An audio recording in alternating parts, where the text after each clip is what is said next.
Shadows in the night. Detective James Carter knew the city like the back of his hand. Every alley, every dimly lit corner, and every street had a story to tell. After a decade on the force, he had learned to listen to the silent whispers of the night, the creaking of old fire escapes, the rustling of a stray cat in a trash bin, the distant sound of sirens echoing through the air. But tonight, something felt different. The streets were unusually quiet, like the city itself was holding its breath. The cold wind nipped at his exposed skin, prompting him to pull his coat tighter around his frame. His shift had already dragged on longer than expected, and the idea of a hot meal and a few hours of sleep was the only thing keeping him moving. That was until he noticed the shadow. At first he thought it was just another pedestrian, maybe a homeless man lingering in the darkness. But the way the figure moved, hesitant and careful, made his instincts flare. It wasn't the confident stride of a passerby or the erratic movement of someone high on the city's many vices. It was deliberate, almost afraid. James continued walking, but slowed his pace slightly, testing his suspicion. Sure enough, the figure adjusted its movements, trying to remain unseen.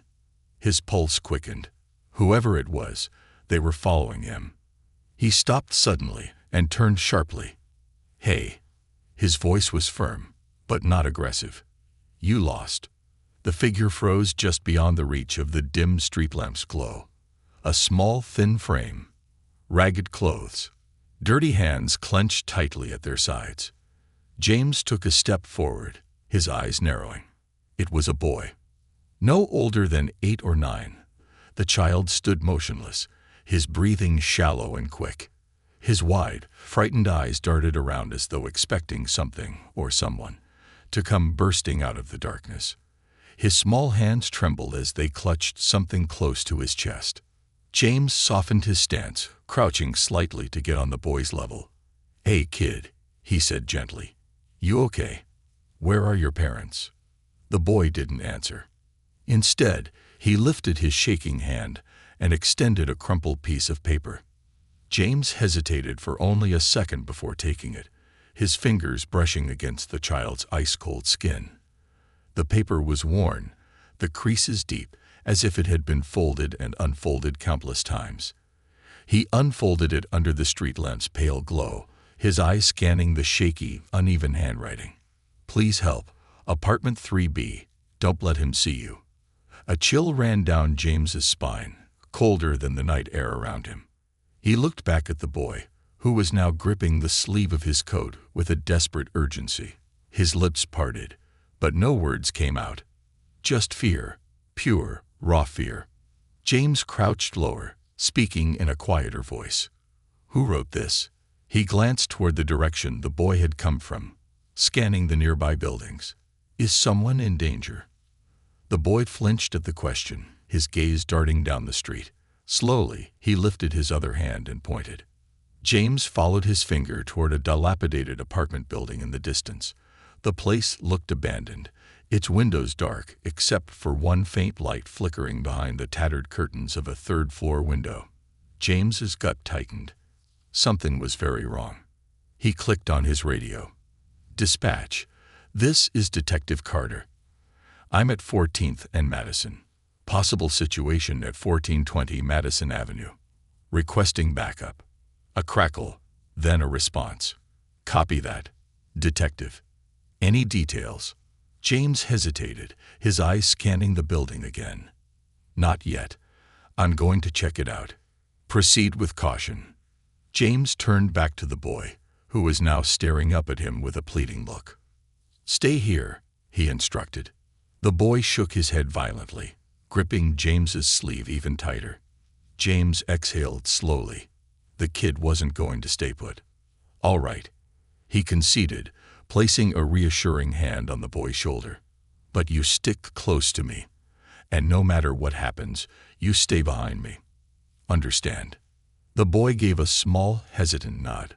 James tightened his grip on his flashlight and started toward the building.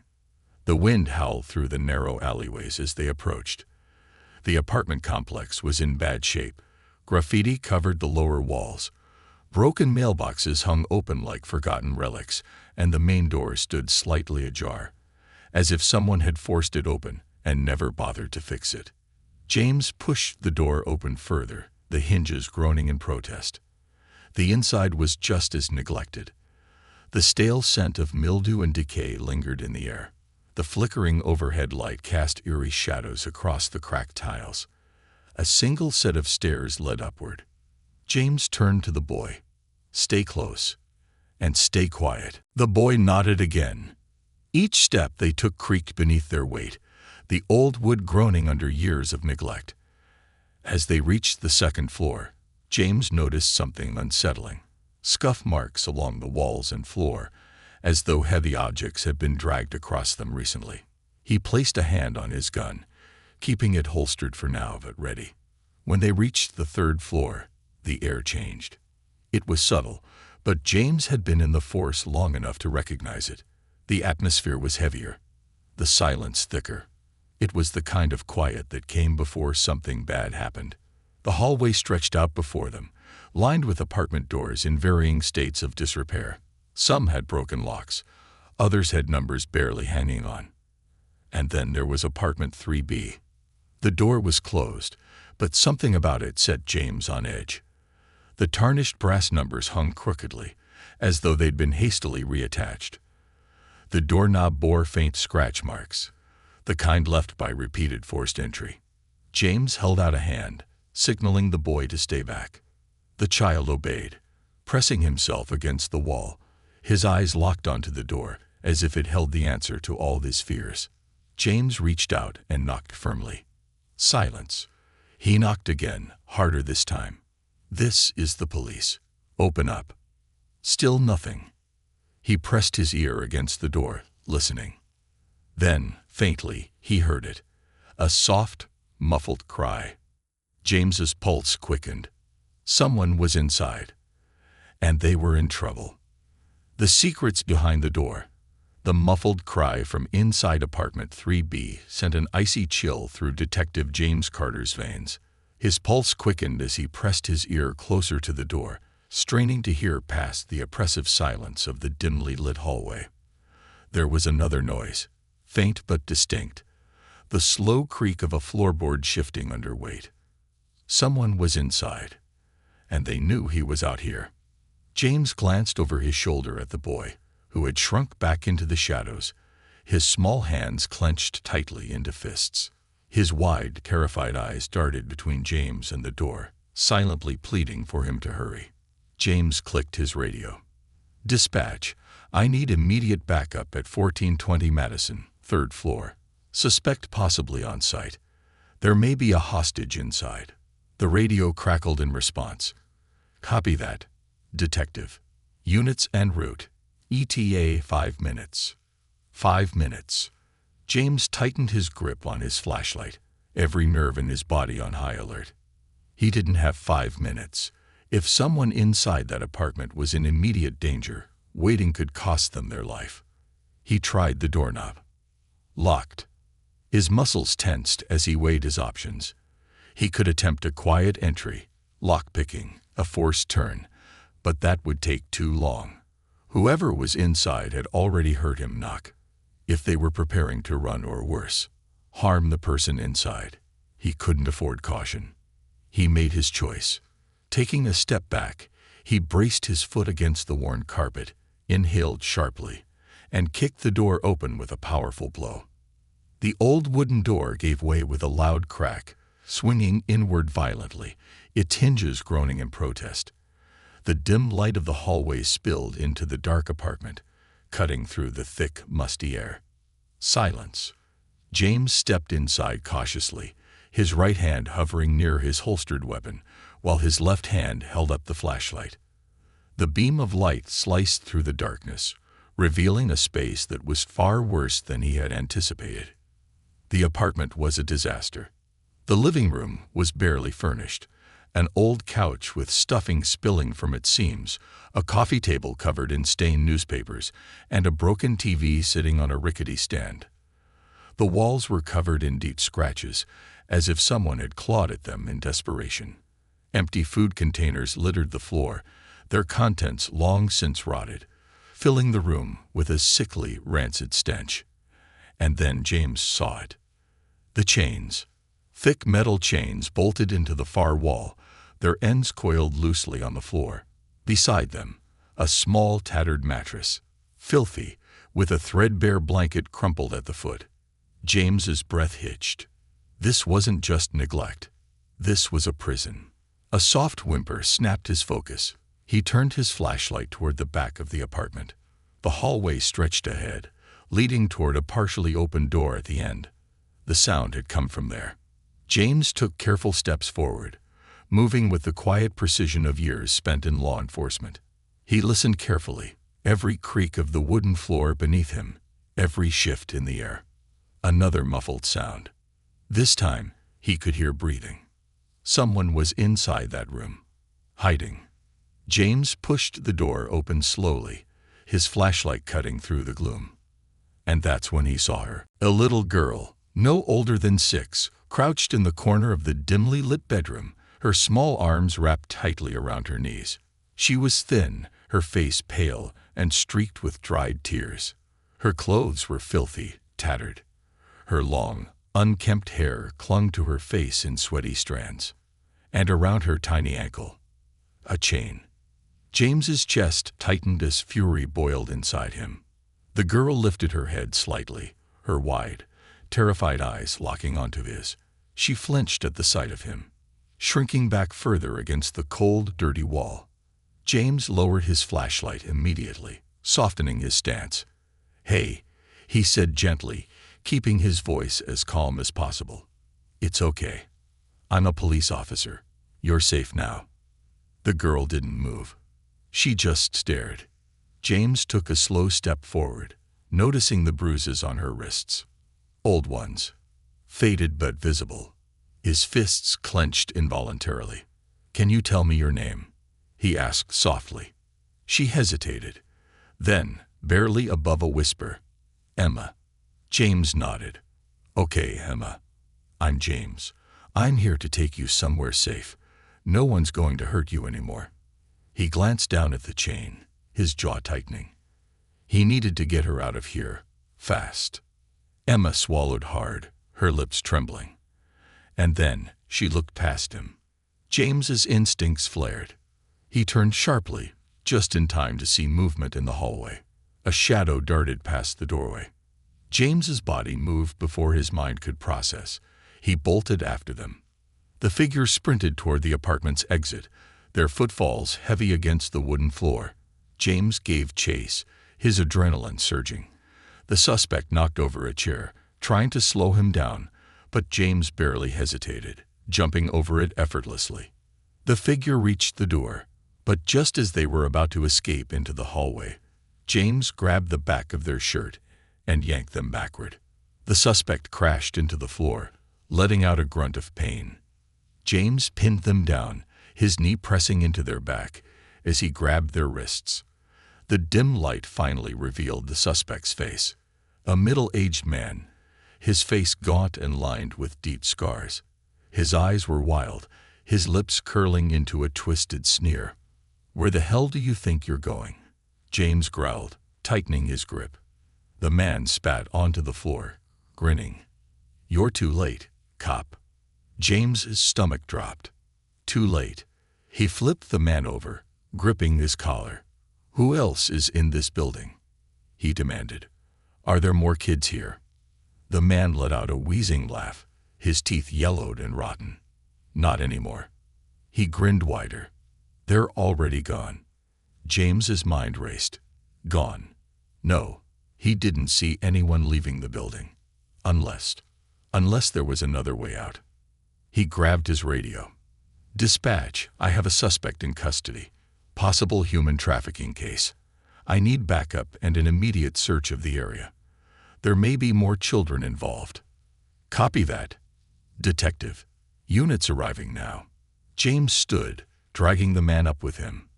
The boy, the one who had led him here, stood in the doorway, his face pale. His gaze flickered between James and the man he had just tackled. The boy's lip quivered. James's chest tightened. "You know him, don't you?" he asked, his voice softer. The boy nodded slowly. James turned back to the man, his grip tightening. "What did you do to these kids?" he demanded. The man chuckled, his voice sickly amused. "Nothing personal, detective. Just business." James saw red. But before he could say another word, a noise erupted from outside. Tires screeching.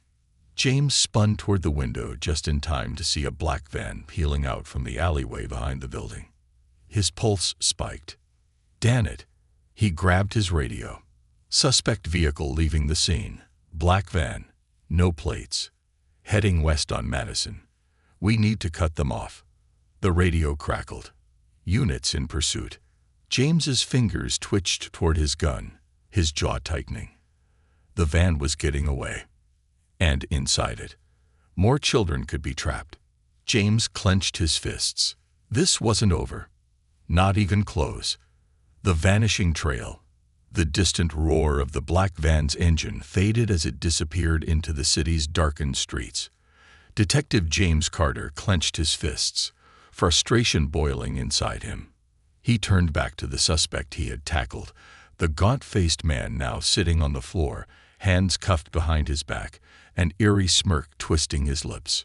James crouched in front of him, his voice low and sharp. Where were they taking them? The man let out a rasping chuckle, his eyes glinting in the dim light. "Like I said, detective, you're too late." James's jaw tightened. He had seen this type before. Predators who thrived in the underbelly of society. Men who viewed human lives as nothing more than commodities. James exhaled sharply. Not this time. The distant wail of sirens filled the air, growing louder as patrol cars approached.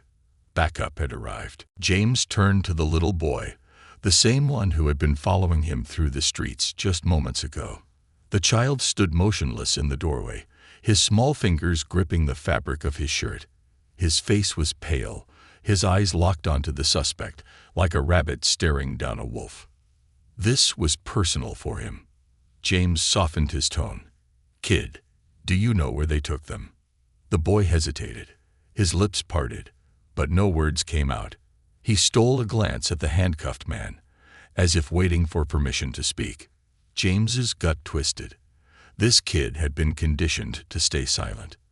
He wasn't just a witness. He had been a victim.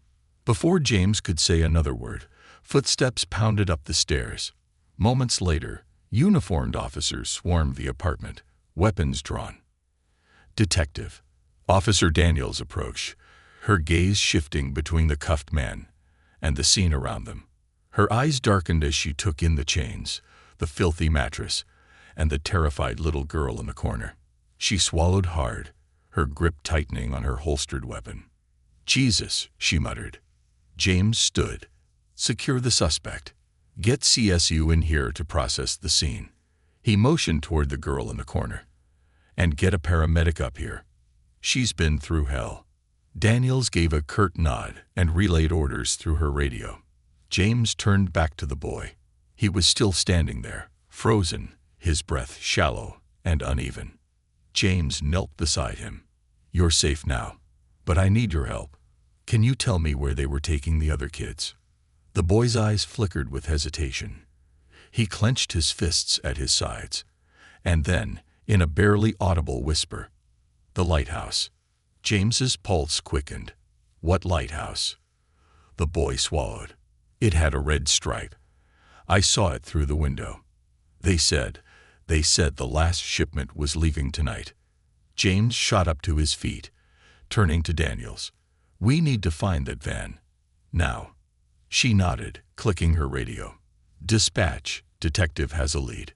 We need any traffic cameras tracking a black van moving west from 1420 Madison. Possible destination near a lighthouse." The radio crackled. "Copy that. Scanning traffic footage now." James took a steadying breath. He still had time. But if the boy was right, that window was closing fast. The chase begins. 20 minutes later, James sat in the passenger seat of an unmarked police cruiser, his eyes scanning the streets as the vehicle wove through traffic. Officer Daniels drove, her fingers drumming against the steering wheel. The radio flared to life.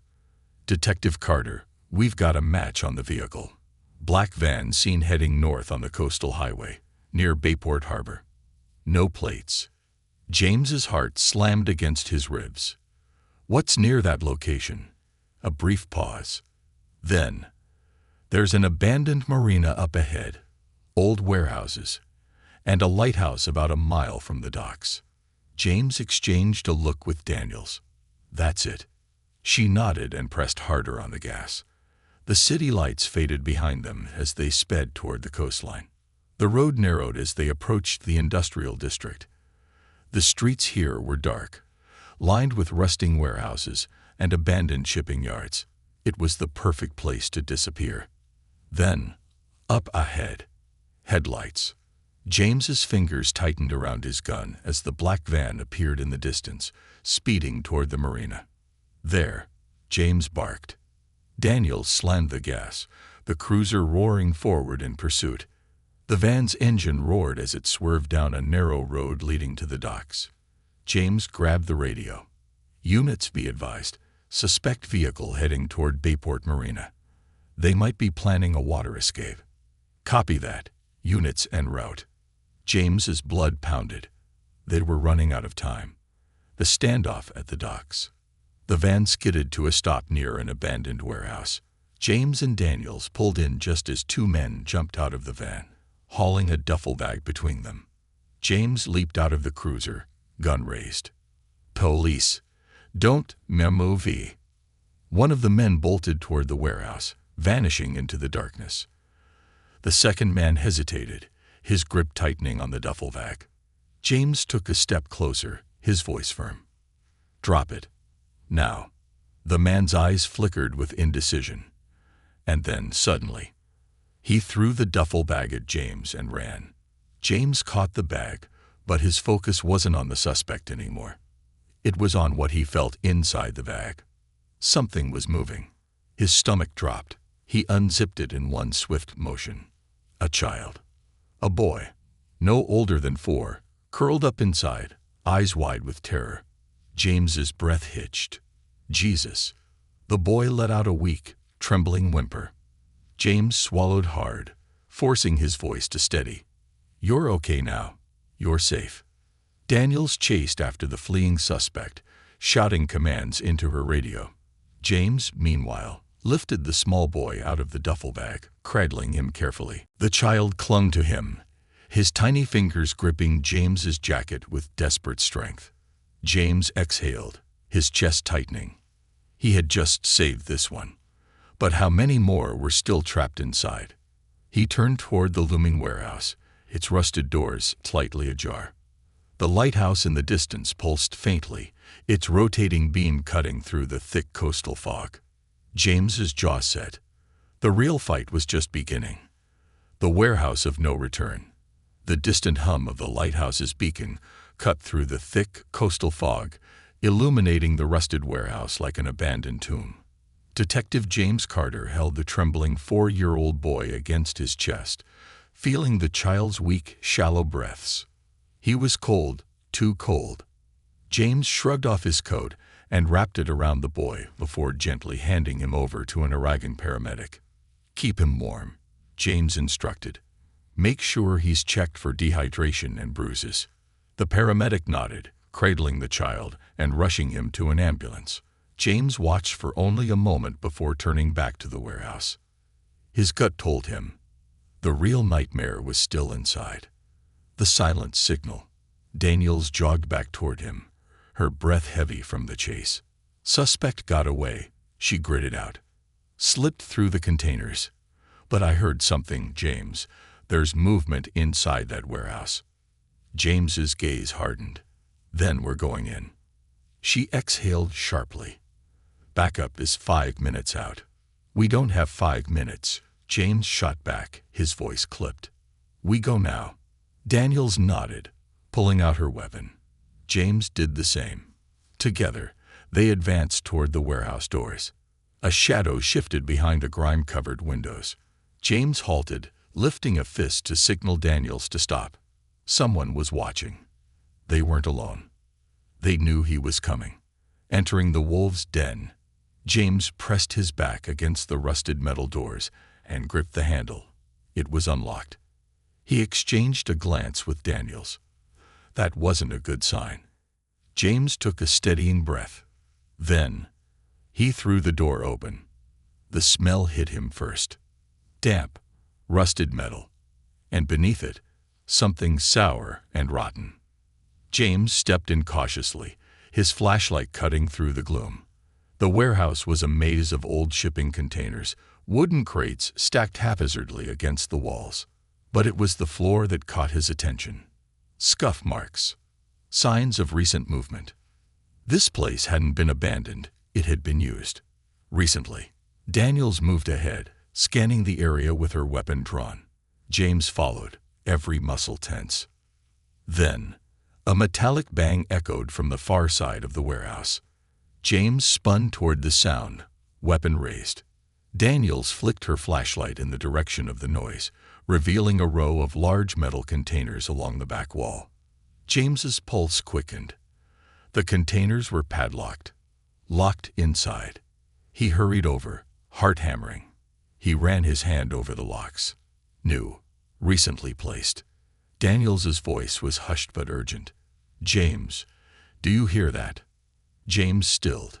Faint shuffling. Whispers. The sound of someone breathing. There were people inside. His stomach twisted. James stepped back and raised his gun, aiming straight at the lock. Bang! The gunshot echoed inside the empty warehouse as the lock shattered. He yanked the doors open, and what he saw made his blood run cold. The cargo of innocence. Inside the container, 7 children huddled together, their tiny bodies wrapped in thin, dirty blankets. Silent, eyes wide, some too weak to even move. A little girl, no older than 5, flinched at the sudden brightness.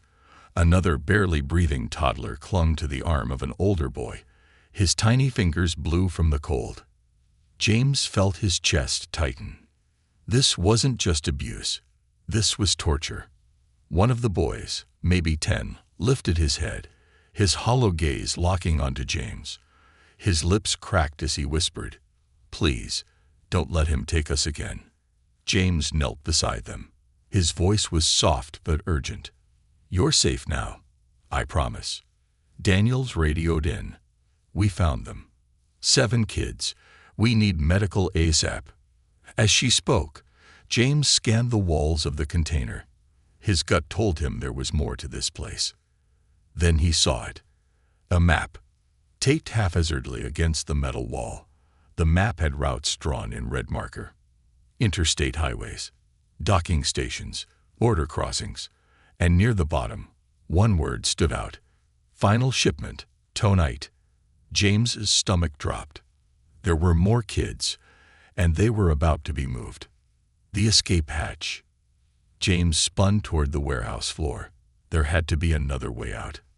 Then he saw it. A trapdoor near the far corner. He rushed toward it, gun ready, and threw it open. A set of stairs descended into darkness. James clicked on his radio. "I'm going in." Daniels grabbed his arm. "James." But he was already moving. The children upstairs were safe. But the others, they were running out of time. Underground horrors. The basement was worse. The air was damp, thick with mildew. Flickering fluorescent lights buzzed overhead, casting eerie shadows against the concrete walls. James moved forward, his gun steady. Then he heard it. The muffled sound of chains rattling. James's heart pounded as he turned the corner and came face to face with the true horror. The holding chamber. A row of small metal cages lined the walls. Inside each one, children. Some barely old enough to walk. Others so malnourished their ribs pressed against their skin. James gritted his teeth. A sound from the far end of the room made him spin. Footsteps. Fast. Running. James bolted toward the sound, catching sight of a figure disappearing into a side exit. The mastermind. James didn't hesitate. He ran. Bursting through the exit, he emerged into a back alley, just in time to see a black SUV speeding away. James raised his gun, but before he could fire, a second van skidded between them, blocking his shot. The mastermind had escaped. James lowered his weapon, chest heaving. This wasn't over. Not by a long shot. The aftermath. By the time James returned to the warehouse, the scene was chaos. Paramedics flooded the area, treating the rescued children. James approached the 10-year-old boy from the container. The boy's small voice was haunted. "He's coming back." James crouched beside him. "Who?" The boy's hands trembled. "The man with the scar." James's blood ran cold. He had heard that name before. Harvey Travers, one of the most elusive traffickers in the country. And now, he had James in his sights, the hunt for the man with the scar. The chaos of the warehouse buzzed around Detective James Carter, but his focus was locked on the boy's trembling words. "The man with the scar. He's coming back." James knelt beside the 10-year-old, keeping his voice steady. "You've seen him before." The boy nodded hesitantly, his thin fingers gripping the tattered remains of his shirt. "He's the one who takes us," he whispered. "He decides who stays and who disappears." James's chest tightened. The decision-maker, the enforcer, the monster. "Do you know his name?" James pressed. The boy's face paled further. His lips trembled as he hesitated, then whispered, "Travers." James's blood ran cold. The ghost of human trafficking. James had heard that name before. Harvey Travers. A name whispered among the darkest corners of the underground trafficking world. A ghost. An ex-logistics expert who had vanished from the public eye years ago. He didn't just move contraband. He moved people. He built networks, erased paper trails, and ensured that his victims were never found. Travers was the brain behind this nightmare. And now he knew James was hunting him. James stood abruptly, turning to Daniels. "This isn't just a trafficking op," he said. "This is a supply chain. Travers doesn't just take kids. He moves them like cargo." Daniels's face hardened. "And if he's coming back, then we can't wait." James exhaled sharply. "We need to find him before he disappears again." Tracking the scared man, James pulled out his radio. "Dispatch, I need all units to monitor coastal exits, private airstrips, and marina docks. We're looking for a man named *** Harvey Travers. Mid-40s, lean, prominent scar on his left cheek. Suspect is a high-level trafficker." "Copy that, Detective. We'll issue an alert." James turned back to the boy. Did he ever say where he was going? The child hesitated, glancing down at the cold warehouse floor. Then, barely above a whisper, "The lighthouse." James felt his breath hitch. The lighthouse, the same location the first boy had mentioned. A chill ran down his spine.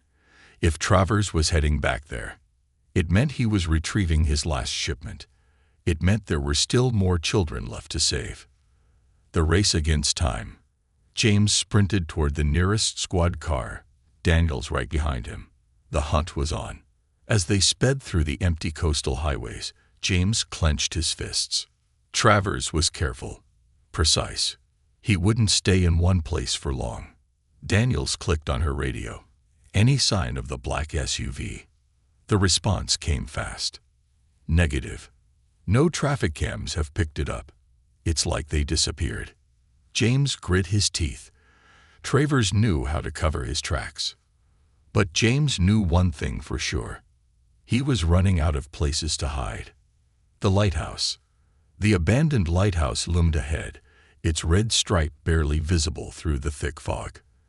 The sound of crashing waves echoed in the distance as James and Daniels pulled up, headlights slicing through the mist. James scanned the area. The place looked deserted. Too quiet. Too still. Daniels drew her weapon. You think they're still here?" James didn't answer. Instead, he spotted fresh tire tracks leading toward the side of the lighthouse. James's pulse spiked. They were here. Recently. He motioned for Daniels to cover him as they approached. The door to the lighthouse was unlocked. James exchanged a glance with Daniels before pushing it open and stepping into hell. The final shipment. Inside, crates were stacked against the walls, labeled with numbers and letters, tracking codes, an organized operation. A rickety metal staircase spiraled upward toward the beacon room, but James's eyes locked onto something else. A large metal door stood at the back of the room. He hurried toward it. It had a keypad, a secure lock. Daniels frowned. "You think?" James didn't wait. He pressed his ear against the door. Muffled cries. His chest tightened. Without hesitation, he lifted his gun and fired at the lock. The metal shattered, and he yanked the door open. Inside, more children, huddled together in the cold, eyes wide with terror, some too weak to stand, others barely breathing. The little girl clutched a stuffed animal, her knuckles white with fear. James's throat burned with rage. "It's okay," he said, voice thick. "You're safe now." Daniels clicked on her radio. "We need paramedics at the lighthouse." Now. James turned back toward the entrance, just as a shadow moved on the stairs. His blood ran cold. The man with the scar. Harvey Travers stood halfway up the spiral staircase, staring down at James. A cruel smirk twisted his scared face. "Well," Travers drawled, gripping the railing lazily. "This is unexpected." James raised his gun, hands where I can see them. Travers laughed. "You have no idea what you just stepped into, Detective," he said. "This isn't just a warehouse. It's a system. One you can't stop." James's grip tightened. "You're done, Travers. Put your hands up." Travers smirked. Then he ran. James bolted up the stairs after him, his boots clanging against the metal steps. Travers had a head start, but James was faster. As they reached the beacon room, Travers lunged for the railing. James tackled him. The two men crashed onto the platform, the lighthouse's beacon spinning overhead. Travers swung a punch, but James caught his wrist, twisting it back, snapping bone. Travers screamed. James pinned him down. "Game's over," James growled. Travers panted, his smirk finally fading. "You're making a mistake, Carter." James yanked him to his feet. "The only mistake I made was letting you run this long." Travers' jaw clenched. Then, a whisper. "You think you've won." Travers sneered, his voice low. "This isn't over." James ignored him. "You have the right to remain silent," he snapped, cuffing him. "And I suggest you use it." Justice in the fog. By the time James dragged Travers back down the stairs, sirens filled the air. Paramedics rushed in, gathering the children. Daniels secured the scene. And Travers. He was shoved into the back of a squad car, his scared face illuminated by flashing red and blue lights. James exhaled, watching as the monster who had haunted these children's lives was finally taken away. Daniels stepped beside him. "We got them, James." James nodded. But he knew this was only one battle. There were others out there. Others like Travers. Others waiting in the shadows. Tonight, thaw. They had saved them. And that was enough. For now. The web unraveled. The cold metal cuffs clinked against Harvey Travers' wrists as he was forced into the back of the squad car. His scared face remained impassive, but his eyes gleamed with something sinister, not fear, but certainty. Detective James Carter stood nearby, watching him through the rain-slicked windshield. The children had been rescued, the lighthouse operation dismantled, but something gnawed at him, an itch he couldn't scratch. Travers wasn't panicked. He was waiting. "You're already too late." James opened the car door, stepping inside. The small interior smelled of damp leather and sweat. Travers didn't look at him at first. James spoke first, his voice low. "Where were you sending them?" Travers gave a slow, lazy smile. "Detective, you're thinking too small." James clenched his fists. "You had a whole network, a supply chain. But you're in cuffs now. And I'm going to make sure you never see daylight again." Travers finally turned his gaze on him. Unfazed, cold amusement danced in his dark eyes. "You're already too late." James felt his stomach twist. Travers leaned in, lowering his voice to a near whisper. "You think shutting down one warehouse, saving a handful of kids, is the end?" He smirked. "You didn't shut it down, Carter. You just cut off a branch. The tree is still standing." James's blood ran cold. Travers wasn't just a player. He was a cog in a much larger machine. And that machine was still running. James leaned forward, lowering his voice. "Then tell me, Travers, where's the route?" For the first time, Travers' smirk faltered, just slightly. Not in fear, but in hesitation. He was debating something. James saw his opening. "You're done," James pressed. "But if you help me now, maybe I make sure you don't rot in a supermax for the rest of your life." Travers' jaw tightened. James could feel it. The shift. Then, a slow, humorless chuckle rumbled from Travers' chest. "Even if I wanted to talk," he said, "I wouldn't make it long enough to testify." James's stomach dropped. Travers leaned in, his voice a chilling whisper. "They clean up loose ends, detective. And I just became one." Then, boom. A hit from the shadows. The squad car exploded. James's world erupted into chaos. The windows shattered. Flames roared outward. The force of the blast threw James backward, slamming him against the pavement. His ears rang violently, his vision blurring as heat licked at his skin. A second explosion rocked the lighthouse parking lot. Through the smoke and fire, James barely registered figures moving in the distance, shadowed forms darting away into the darkness. They had planned this. They weren't just covering their tracks. They were erasing them. Travers was dead. James staggered to his feet, his head pounding. Through the smoke, Daniels was shouting orders, officers scrambling to take cover. Flames from the squad car lit the night in eerie orange. James stumbled forward, but Daniels caught him. "James," she shouted, "you okay?" James's ears still rang, but he nodded. Daniels's face was pale. "Travers is gone." James exhaled sharply.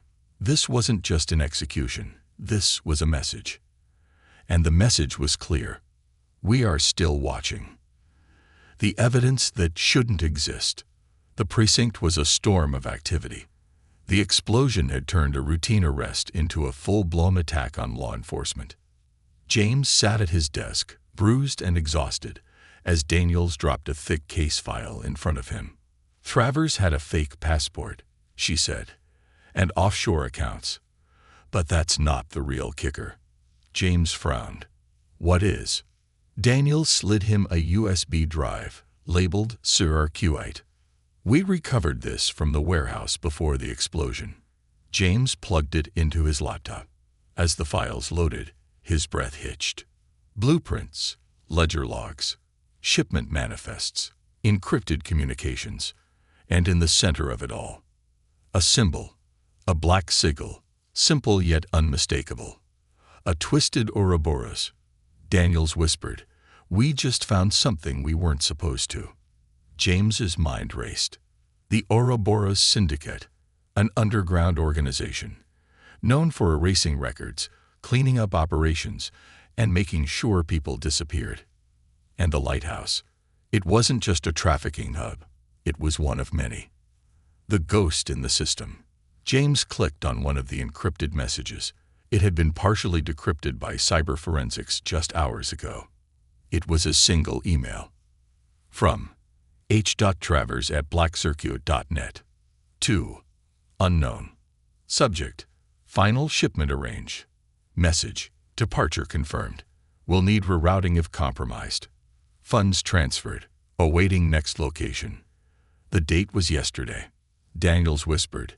Travers wasn't the boss. James clenched his jaw. He was just an employee. Which meant someone bigger was still running the show. James scrolled down, his pulse skyrocketing. There was one last attachment. A list of coordinates. All over the country. James's voice was cold. This is a pipeline. Daniels looked at him. And Travers was just one of many handlers. James's stomach turned. For every child they had saved, how many more were still in the pipeline? The next move. James exhaled. His hands shook with exhaustion. But he couldn't stop now. He tapped the first coordinate into the system. A private airfield. He grabbed his jacket. Daniels frowned. James. I need to check this out, James interrupted. Daniels hesitated. You're barely standing. James met her gaze. Then come with me. She exhaled sharply.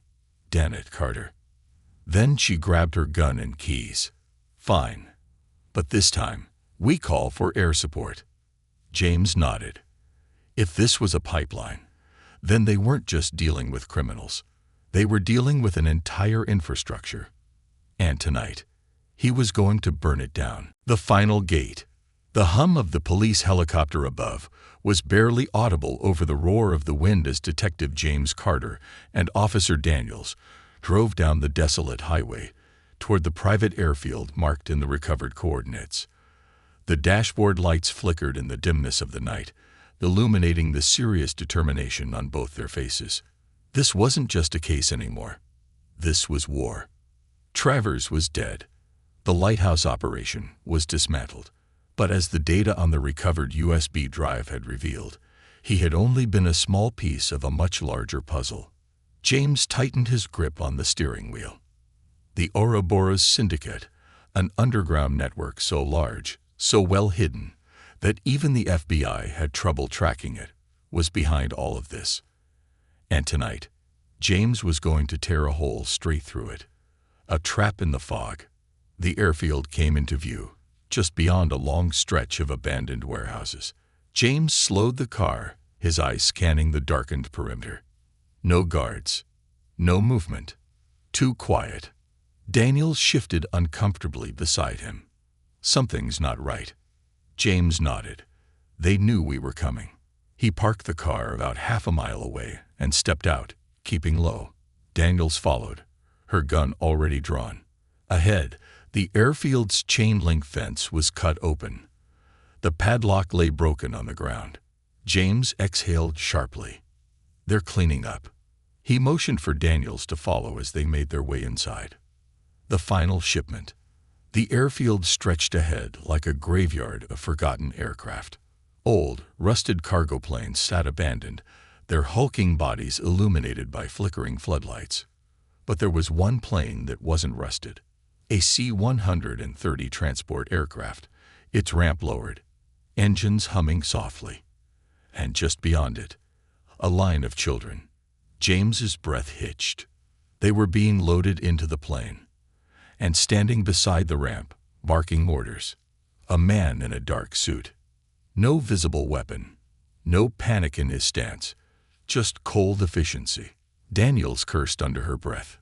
They're about to take off. James moved before thinking. Police, hands up. The reaction was immediate. The men loading the children scattered. Some bolted for the shadows of the airfield, while others reached for their weapons. James fired first. Bang! Bang! 2 men collapsed, weapons clattering against the tarmac. Daniels took cover behind a stack of shipping crates, returning fire. But James wasn't focused on them anymore. He was focused on the man in the suit, because as soon as the bullets started flying, he didn't run. He just smiled. The man in the suit. James stormed forward, gun aimed squarely at the man's chest. I said, hands up. The man tilted his head, looking completely unbothered. Then, slowly, he raised his hands. James closed the distance. He grabbed the man's collar and slammed him against the side of the plane. Who the hell are you? James growled. The man's lips curved into a smirk. "My name is irrelevant." James pressed the barrel of his gun against his ribs. "I'm making it relevant." The man exhaled, almost amused. Then, in a low, measured voice, "You can't stop the inevitable, Detective Carter. This isn't just an operation. This is the economy." James's stomach turned. The man leaned in slightly. "You shut down one supply line. We opened 10 more. You saved a handful of children. We replaced them by morning." James's hand shook with rage. The man's smile widened. "You're playing a game you already lost." James snarled, just as a loud WHIR cut through the air. A drone. James barely had time to register the small, metallic object hovering nearby before it exploded. The blast knocked James backward, sending him sprawling across the tarmac. Smoke and fire erupted near the plane, momentarily blinding him. Then, gunfire erupted from the other side of the airfield. More black SUVs skidded into view, heavily armed men pouring out. An ambush. Daniels grabbed James's arm. "We have to move." James staggered to his feet, his vision spinning. Through the haze of fire and smoke, he saw the man in the suit, standing at the edge of the plane ramp, smirking. Then, he stepped backward into the darkness of the aircraft, and the plane began to move. James's eyes widened. They were escaping. The last stand. James sprinted forward. Bullets whizzed past him as he ran straight for the moving aircraft. Daniel shouted behind him, but he didn't stop. Because if this plane took off, the children inside would disappear forever. He wasn't letting that happen. James reached the lowered cargo ramp just as it began to rise. He leaped and grabbed the edge. The metal scraped his palms, but he held on. The plane lifted off. James hauled himself inside, and as he stumbled forward, breathing hard, he found himself face to face with the man in the suit. He was waiting. The fight in the sky. The cargo bay was dimly lit, the hum of the engines drowning out the chaos below. James lifted his gun. The man didn't flinch. "You're persistent, Detective," he mused. "I'll give you that." James took a step closer. "Where are you taking them?" The man smiled. "Now, why would I tell you that?" James pulled the trigger. Click. Nothing. His gun jammed. The man smirked. "That's unfortunate." Then he attacked. James barely had time to react before the man lunged, driving an elbow into his ribs. The impact sent him stumbling backward, hitting the metal wall hard. James countered, swinging a punch. It connected with the man's jaw, but he barely flinched. The man was trained. The two men crashed through the cargo hold, fists flying. The plane rocked violently, turbulence knocking them into the walls.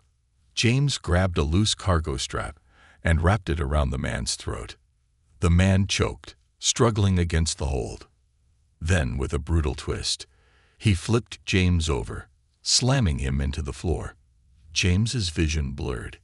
He heard a click, and when he looked up, the man was holding the gun. James's heart pounded.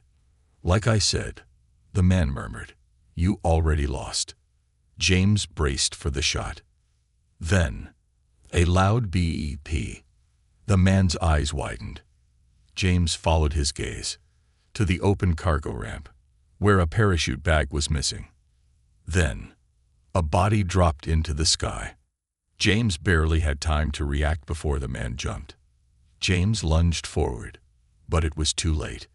The man disappeared into the night, and the plane kept flying, with no pilot. James cursed, then bolted for the cockpit, because if he didn't act fast, the final shipment was going to crash.